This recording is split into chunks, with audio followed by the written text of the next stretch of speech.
Hello बच्चों, फिर से स्वागत है आपके अपने YouTube चैनल इनसाइड और टीवी सूरज सर पे। चलिए बच्चों, आज की क्लास शुरू करते हैं। पार्ट सेकंड आज रहेगा एनेस्थीसिया। जो ड्रग्स हम पढ़ रहे थे, एनेस्थेटिक ड्रग्स के बारे में डिस्कस कर रहे थे, जनरल एनेस्थीसिया क्या होता है उसके बारे में जो डिस्कस कर रहे थे, पार्ट 1 हो गया था।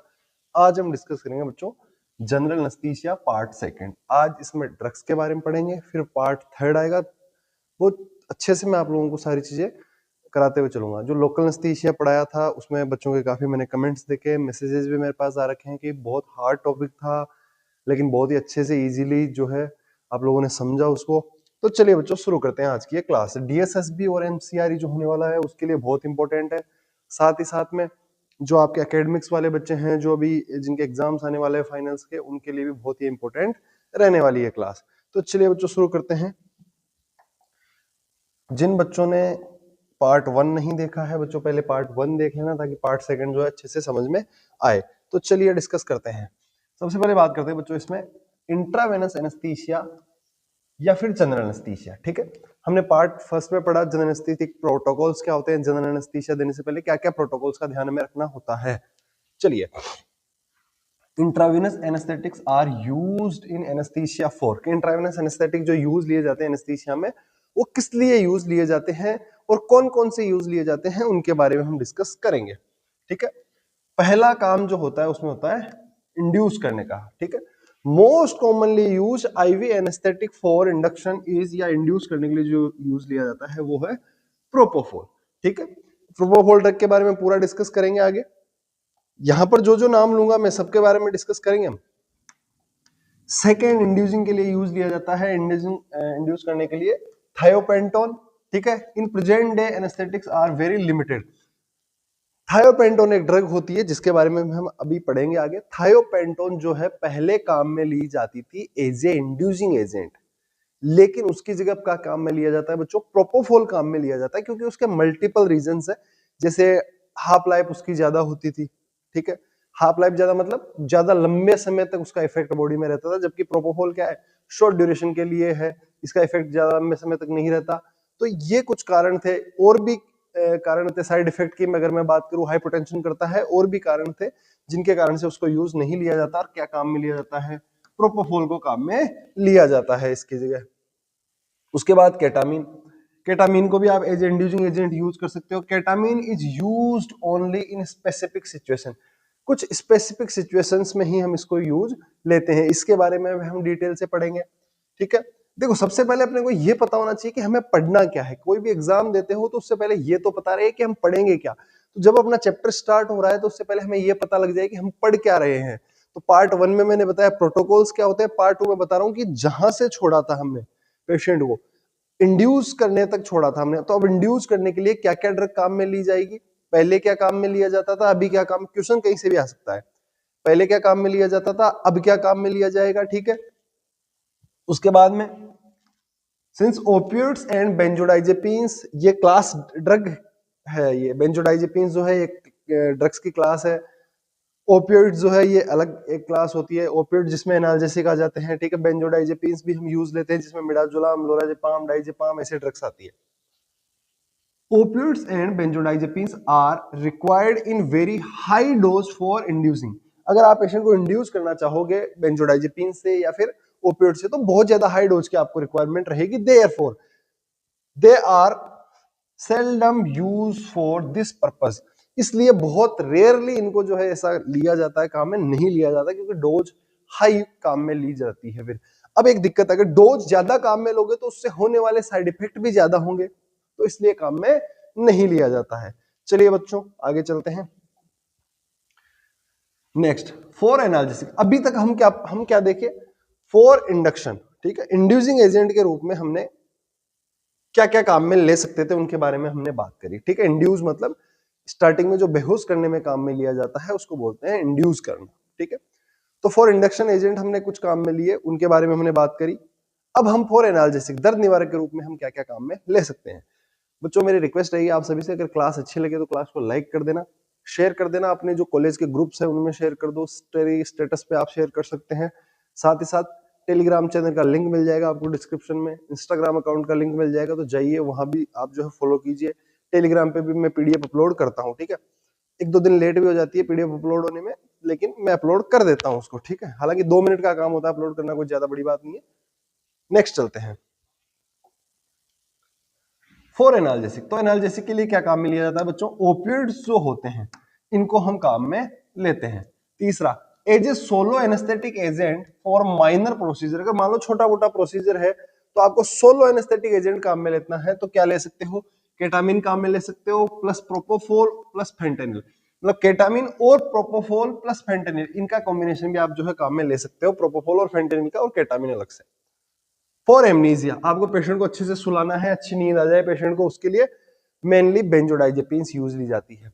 मान लो कोई पेशेंट है, शॉर्ट प्रोसीजर के लिए जा रहा है, ठीक है, सपोज करो कि उसके कुछ चुभ गया है, उसको आपको निकालना है, तो वो नहीं निकलवा रहा है, या तो आप लोकल एनेस्थेटिक लगा सकते हो, या फिर आप क्या करते हैं, शॉर्ट प्रोसीजर के लिए बेंजोडाइजेपिन्स भी उसको दे सकते हैं, ठीक है।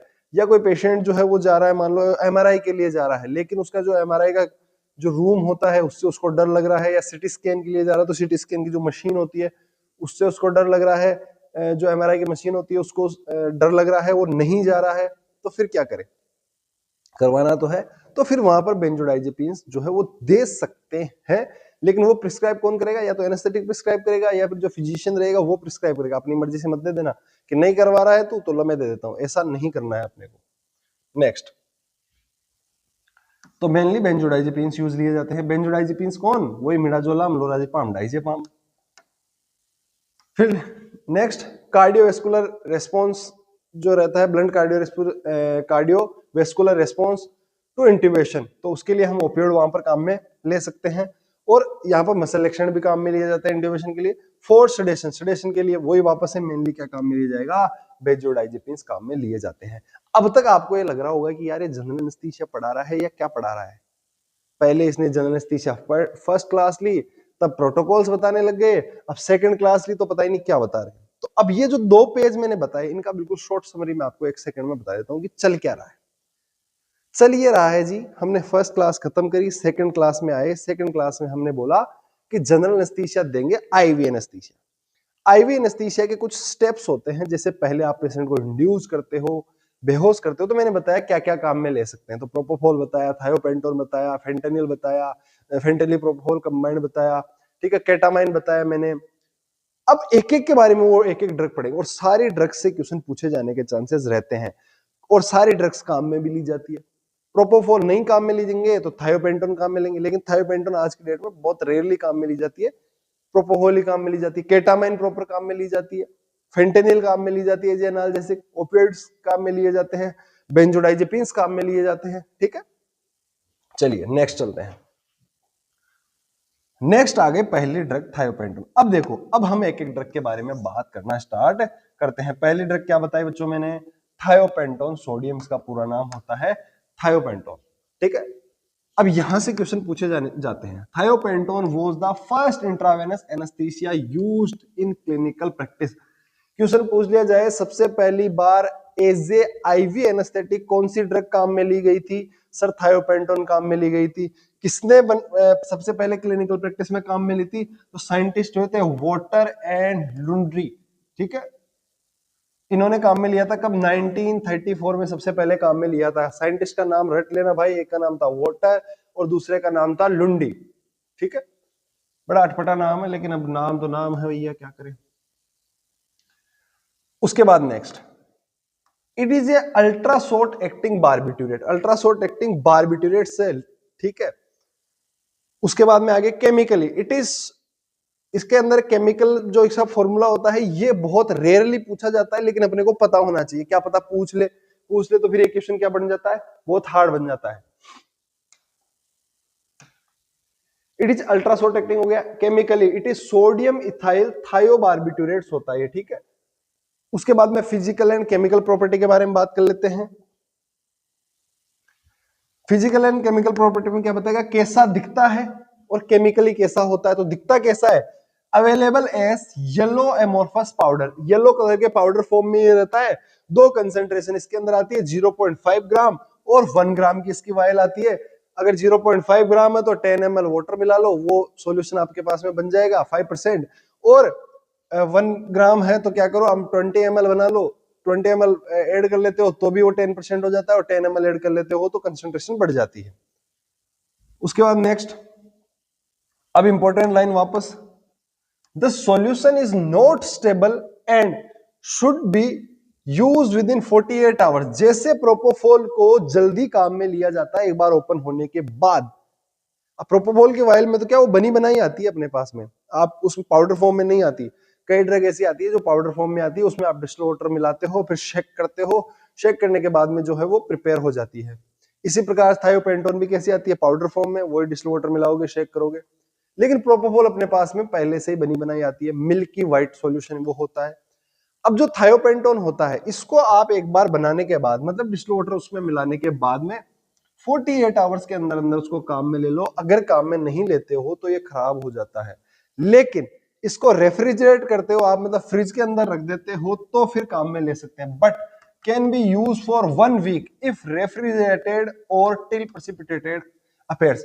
आप इसको फ्रिज में रख देते हो तो 1 वीक तक काम में ले सकते हो, या फिर फ्रिज में रखने के बाद भी आपको इसको देखते रहना है हर दूसरे दिन कि ये कहीं प्रेसिपिटेट तो नहीं हो गई, ये क्रिस्टल तो नहीं बन गए। अगर क्रिस्टल बन गए, खराब हो गए, तो उसको काम में नहीं लेना है।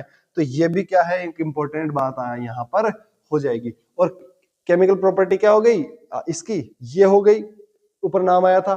और फिजिकल क्या हो गई बच्चों इसकी, कि येलो कलर का ये पाउडर होता है। क्लियर है क्या? नेक्स्ट चलो,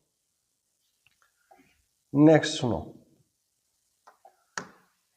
नेक्स्ट बोल रहा है it should not be prepared with RL. Ringer lactate के साथ में इसको प्रिपेयर नहीं करते। जैसे हम क्या करते हैं, अगर अपने पास डिस्टिल वाटर है तो डिस्टिल वाटर से प्रिपेयर कर लेते हैं। वो पाउडर रहता है, उसमें डिस्टिल वाटर मिलाया, ठीक है, सिरिंज से भरा, उसमें डाला और शेक किया और बन गया।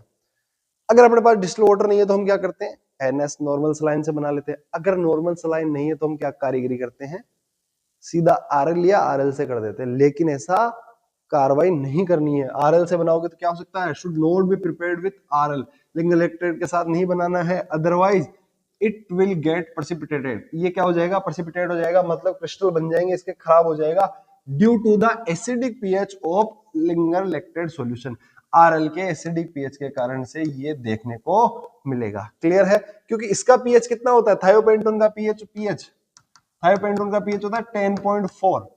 तो 10.4 का मतलब ये क्या हो गई, ये बेस हो गया, और इधर एसिड है, एसिड और बेस को मिलाओगे तो न्यूट्रल होगा कि नहीं होगा। चलो नेक्स्ट चलें, ये आ गया pH of sodium thiopentone 2.5% solution is 10.4 highly alkaline. 10.4 अभी अभी मैंने आप लोगों को बताया क्या रहती है कंसंट्रेशन, पीएच क्या रहती है, 10.4 पीएच रहती है। उसके बाद नेक्स्ट चलो आगे,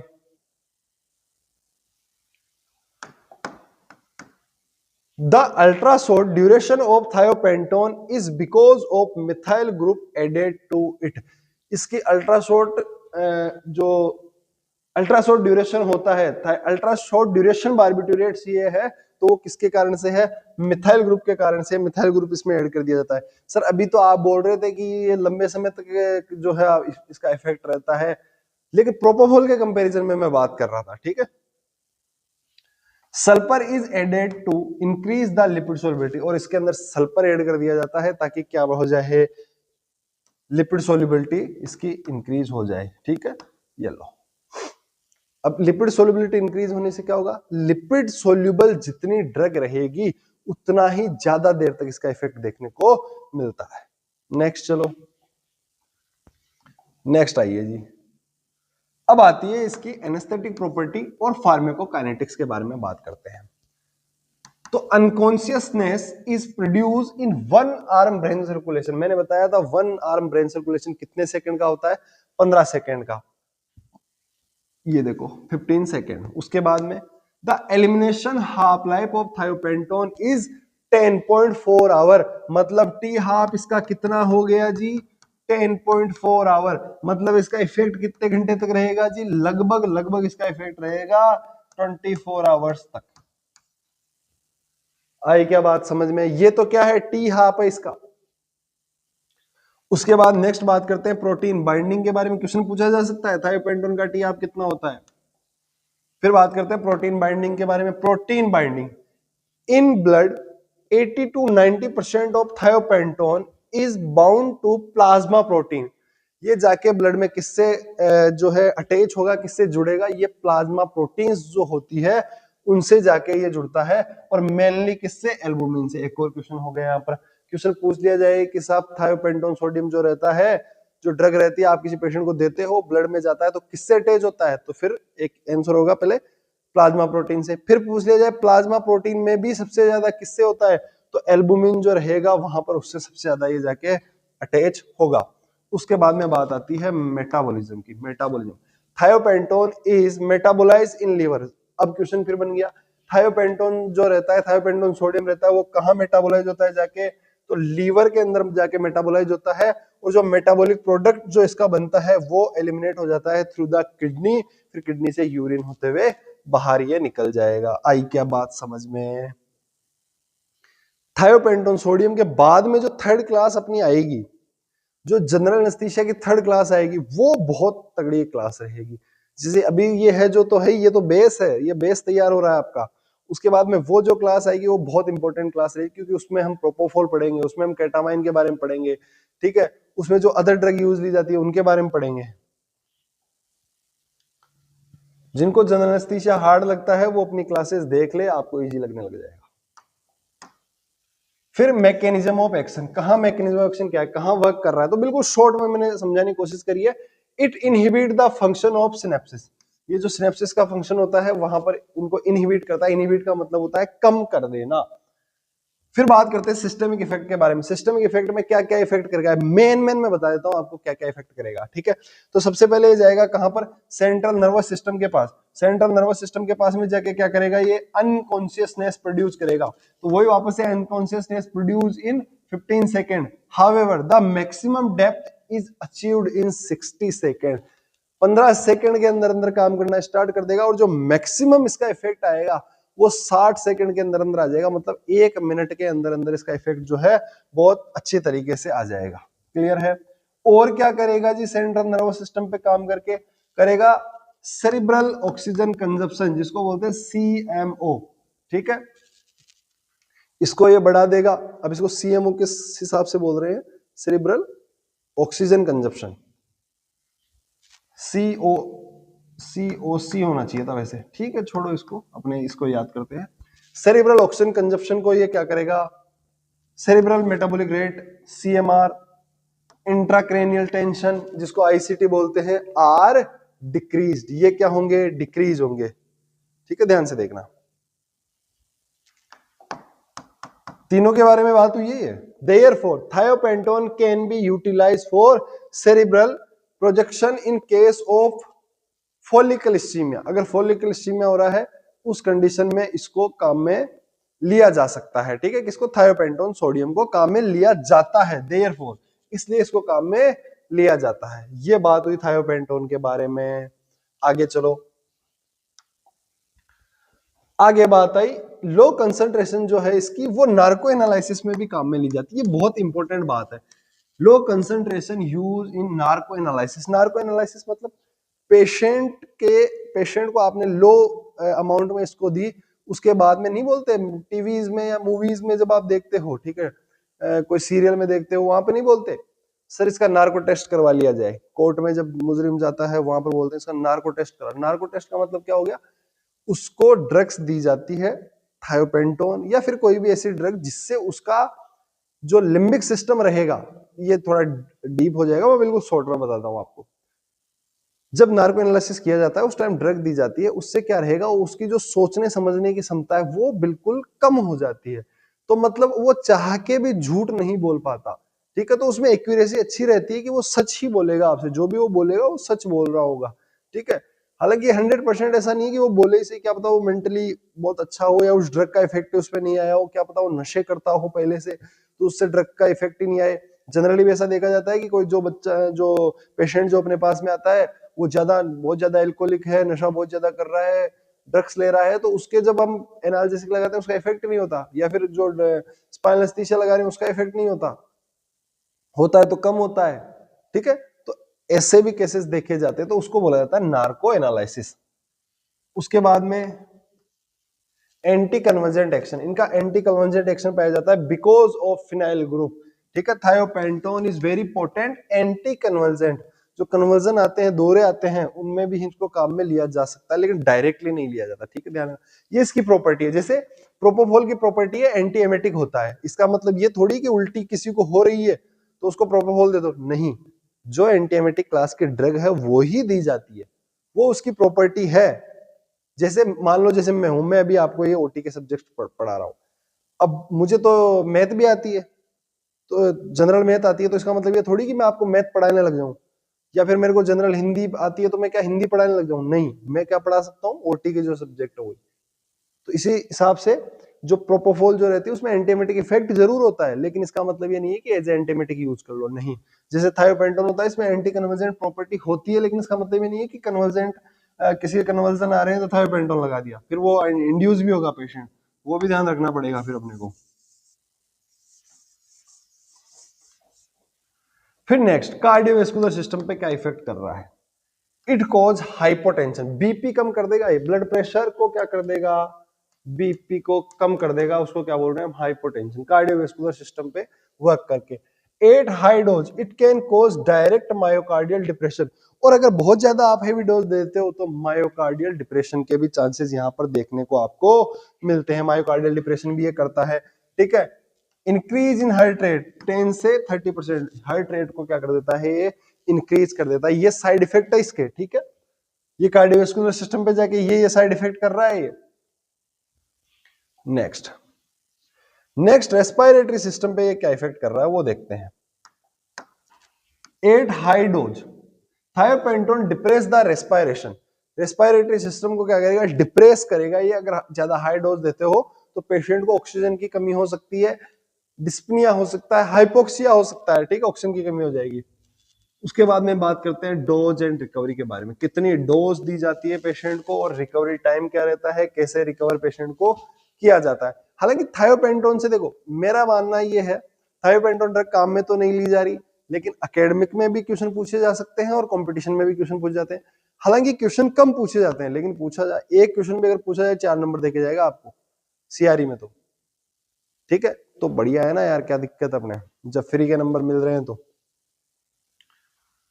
उसके बाद dose of thiopentone is 5 mg पर केजी बॉडी वेट, ये इंपॉर्टेंट हो जाएगा बच्चों, डोज याद करना कितनी होती है, 5 mg पर केजी। अब एक चीज, अब डोज की बात हमने बताई, लेकिन डोज मेल्स में अलग होगी, फीमेल्स में अलग होगी, ओबेस पेशेंट में अलग होगी, जो पतले रहेंगे उनमें अलग होगी, ठीक है, बूढ़ों में अलग होगी, जवान में अलग होगी। ये सब डिपेंड करता है बॉडी की मैकेनिज्म पे या फिर बॉडी वेट पे। अब देखो, males required more than females, क्यों? क्योंकि भाई देखो, पहली बात तो मेल्स के जो कंपेरेटिवली वजन जो रहेगा वो ज्यादा रहता है, ठीक है। हालांकि अगर कोई ओबेज पेशेंट है फीमेल तो उसका वजन तो मेल से ज्यादा ही रहेगा, लेकिन जनरली बात चल रही है यहाँ पर, ओबेज मतलब मोटे, मोर देन थिन, जो पतले रहते हैं उनसे, उनके कंपैरिजन में ज्यादा। यंग पेशेंट जो रहते हैं more than old, young patient को ज्यादा दिया जाएगा as compare to old patient, ठीक है। लेकिन जनरली जो डोज रहेगी वो क्या रहेगी, 5 mg पर केजी। उसके बाद next, the drug is eliminate after 10 to 12 hour. Eliminate मतलब बॉडी से बाहर निकलना स्टार्ट कर देती है, कब, 10 to 12 आवर। और हाफ लाइफ टी हाफ कितना हो जाएगा इसका, 10.4।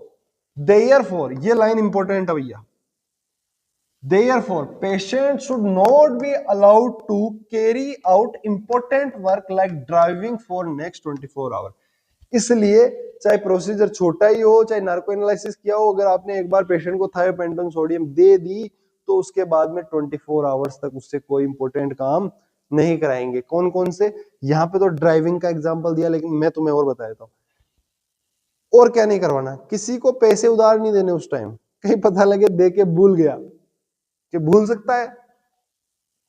ड्राइविंग भी नहीं करवाते, क्यों नहीं करवाते, क्योंकि उस क्या पता वो जब ड्राइव कर रहा हो उस टाइम पे उसको नींद आ जाए, ठीक है, या फिर वो प्रॉपर, जैसे अभी अपन सोते नहीं है पूरी रात तो मॉर्निंग में झोंके आ रहे होते हैं, नींद तो नहीं आ रही लेकिन झोंके तो आ रहे होते हैं, अगर सोए तो तुरंत ही सो जाएंगे। तो ऐसे काम नहीं करवाने अपने को, किसी को पैसे उधार नहीं देने, ठीक है। और इंपॉर्टेंट काम अपन कोई ऐसी उसको चीज नहीं दें जो इंपॉर्टेंट है, जैसे आप उसको बोल दो कि ले भाई ये मेरी गोल्ड की रिंग है, इसको रख देना तू कहीं संभाल के, पता लगे रख दिया और भूल गया, मिल ही नहीं रहा है, ठीक है। या फिर कोई इंपॉर्टेंट ऑफिस की हो या तिजोरी की चाबी हो, किसी के पास तिजोरी हो तो उसकी चाबी हो, तो ऐसी चीजें आपको नहीं करवानी है। इंपॉर्टेंट वर्क जो है 24 आवर्स तक not allowed guys.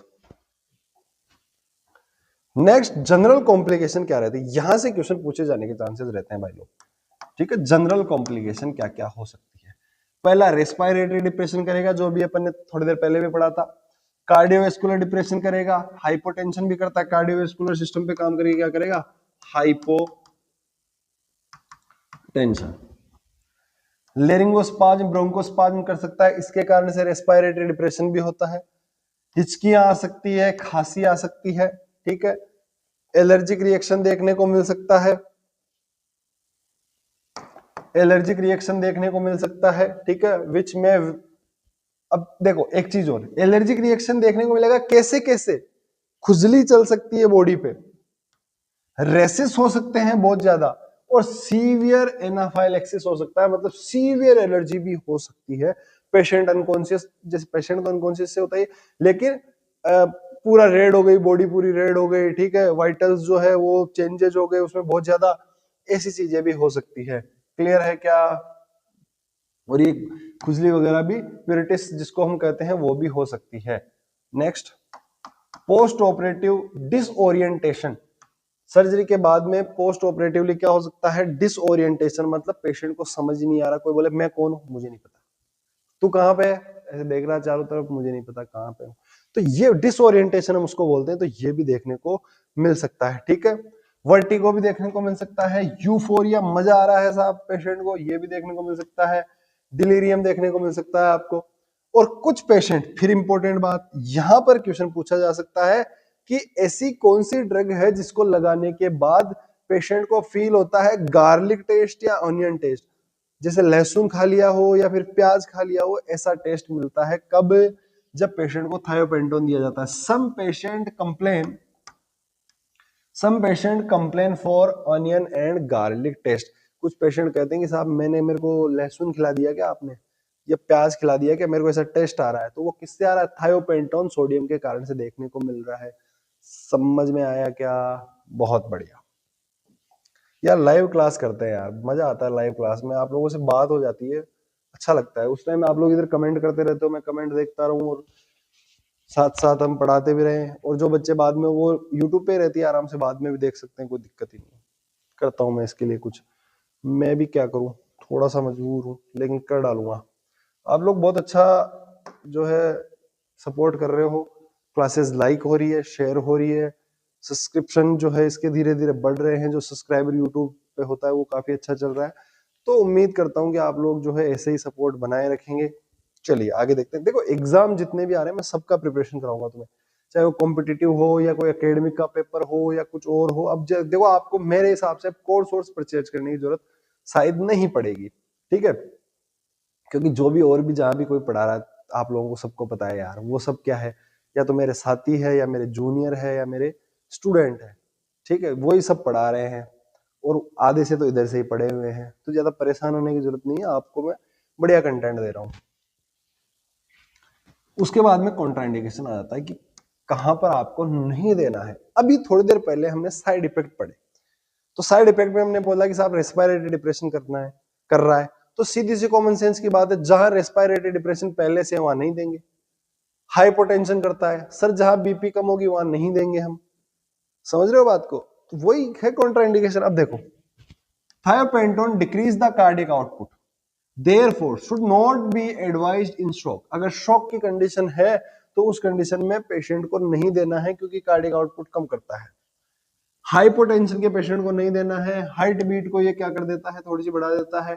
Heart blockers अगर किसी के चल रहे हैं तो वहां पर इसको काम में नहीं देना है, ठीक है। बीटा ब्लॉकर्स अगर किसी के चल रहे हैं तो ड्रग का नाम है बीटा ब्लॉकर्स। अस्थमेटिक पेशेंट तो वहां पर नहीं देना है, क्यों भाई साहब, पहले ही ब्रोंकोस्पाज्म लेरिंगोस्पाज्म कर रहा है, अस्थमेटिक पेशेंट के वैसे ही दिक्कत है, सांस नहीं आ रही है, और तुम और चेपो उसके थायोपेंटोन तो काम खराब करोगे। तो thiopentone can precipitate bronchospasm, bronchospasm कर सकता है, इसलिए नहीं देते, इतना याद रखो। अगर किसी हिपेटिक डिजीज है तो उस कंडीशन में भी नहीं देना है। क्यों नहीं देना है? आपने भी थोड़ी देर पहले पढ़ा मेटाबॉलिज्म किधर मिलेगा भैया? इधर ही किधर मिलेगा? एक सेकंड बच्चों मैं निकालता हूं। हमने पढ़ा, हमने सुना था, क्या सुना था? मेटाबॉलिज्म, ये आ गया। मेटाबॉलिज्म सुना था हमने, कहां करेगा सर? ये लीवर में। अरे रुको रुको रुको, लीवर में जाके मेटाबोलाइज हो रहा है। अब अगर किसी के लीवर में ही दिक्कत है तो क्या उसको देना है क्या? अपने को नहीं देना। अगर किसी के किडनी में दिक्कत हो, देंगे क्या? नहीं देंगे, क्योंकि किडनी तो बाहर निकाल रही है, तो बाहर निकालने का सिस्टम खराब है तो फिर कहां से दे दोगे? अगर ये जाके मेटाबोलाइज हो रहा है कहां पर? हिपेटिक रीजन में। अगर हिपेटिक डिजीज है किसी को तो वहां दोगे क्या? Only severe hepatic. अगर मान लो किसी को सीवियर हिपेटिक डिजीज है तो वहां पर नहीं देना है, ठीक है। थोड़ी बहुत है तो चला सकते हैं, काम आप दे सकते हो, ठीक है। और रीनल डिजीज अगर है तो वहां पर भी नहीं देना है, ठीक है। Doses should be reduce. और अगर ऐसा कुछ है कि नहीं साहब देना ही पड़ेगा, तो आप जो है रीनल का पेशेंट अगर कोई है तो डोज को कम कर दो, डोज को कम देके आप काम चला लो। ये हुई अपनी थायोपेंटोन के बारे में बातें। अब इसमें इंपॉर्टेंट बातें मैंने आप सबको बताई है बच्चों। थायोपेंटोन से क्वेश्चन पूछे जाने के चांसेस रहते हैं। ये हो गया पार्ट सेकंड। मैं छोटी छोटी क्लासेस इसलिए करवा रहा हूं ताकि आप जो है पढ़ने में आलस नहीं करो। आपको 1 घंटे क्लास दिखेगी ना, और वो अगर थ्योरी क्लास है तो नहीं देखोगे आप लोग। एमसीक्यूज अगर 1-1.5 घंटे 2 घंटे की भी मैं करा दूंगा, एमसीक्यूज की क्लास आप आराम से 2 घंटे पूरी देख लोगे, मुझे पता है। क्योंकि मैं जहां भी जिस भी कोचिंग में था वहां भी ऐसा ही था। 2-2 ढाई-ढाई घंटे की क्लास होती थी, बड़े प्यार से आप लोग देखते थे उनको। लेकिन थ्योरी क्लासेस इतनी बड़ी बड़ी आप लोग नहीं देख पाओगे। तो इसलिए इंपॉर्टेंट बातें हैं वो सारे मैंने इसको बता दी है इस क्लास में। यहां से ही अगर अगर थायोपेंटोन सोडियम से क्वेश्चन पूछा जाएगा तो इससे बाहर नहीं आएगा, इतनी गारंटी अपनी। और एकेडमिक वालों को तो पूरा ही लिखना है, ठीक है। और जीए पूरा पढ़ाऊंगा आप लोगों को। जीए की ड्रग से अगर कोई क्वेश्चन आएगा तो मिलेगा यहीं से ही वो आपको क्वेश्चन। तो चलिए बच्चों, मिलते हैं अगली क्लास में। तब तक के लिए good bye, see you soon guys. Channel को सब्सक्राइब करना है, लाइक करना है, शेयर करना है, और इंस्टाग्राम अकाउंट टेलीग्राम अकाउंट को भी जो है आप फॉलो कीजिए। चलिए बच्चों, good bye, see you soon, thank you.